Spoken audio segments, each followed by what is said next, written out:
The other problem here, Ian, is, and I'm afraid to say this, and I say it regularly on the show, there's no such a thing as sporting integrity. In fact, there's a lot of, if you look through life, if we all suddenly take the moral high ground on these things, nobody's going to that World Cup when you consider, the way Qatar even treats women, as second-class citizens in some cases, and there's a lot of human rights issues that are involved in that country. So, if people really wanted to make a stance, it wouldn't have got the World Cup in the first place.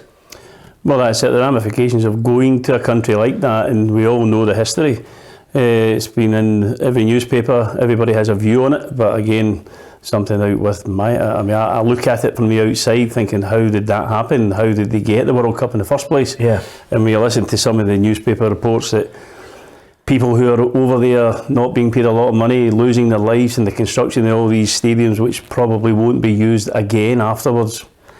Something investigation's got to be done, but I'm quite sure there's a lot more people more qualified than myself to do it. But from a point of view outside, looking from the outside in, I certainly wouldn't go. Yeah. Even Scotland had qualified and you want to go there, I thought, would you go to a country and endorse that? I probably would say no. Yeah, well, that's a good point you make, because people have to make a stance, but I don't think it materialises in sport, because I think, like many other businesses and many other people who conduct their business in countries with questionable backgrounds, it's a really difficult one, because before we went to Argentina, we went to Chile.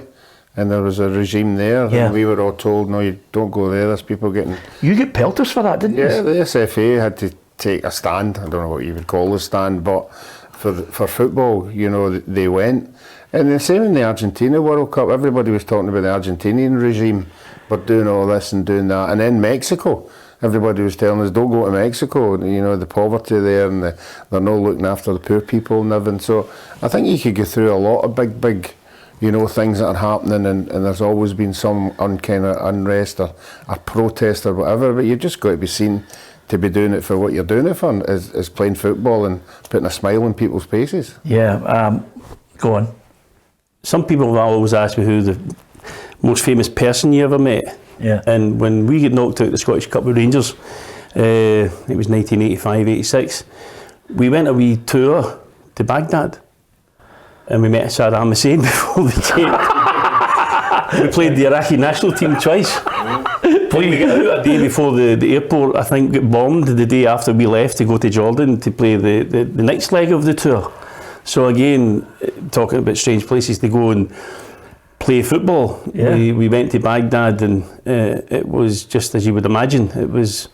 They were under, I remember a tank driving past the outside of the hotel. Myself and Robert Pritz were playing keepy-uppy. Yeah. And this tank rolled up, and when the guy pulled the turret, obviously the Swedish are not the bravest, so Robert was in before the ball hit the ground. And I went, I think I'm going as well. But we actually went to Baghdad to play a game of football. Yeah. Ended up playing twice. I never thought we'd have Saddam Hussein mentioned on the programme. He's come up with an absolute belter. Nice fella. At the time. He said shake his hand, I went, okay, no problem. Yeah. I bet you, the other thing about it is, please tell me you never got a selfie with him. There was no mobile phones in those days, yes. Thankfully. Brilliant. Well, thanks to Bartholomew, who says, yeah, Peter, 6,500 is the figure.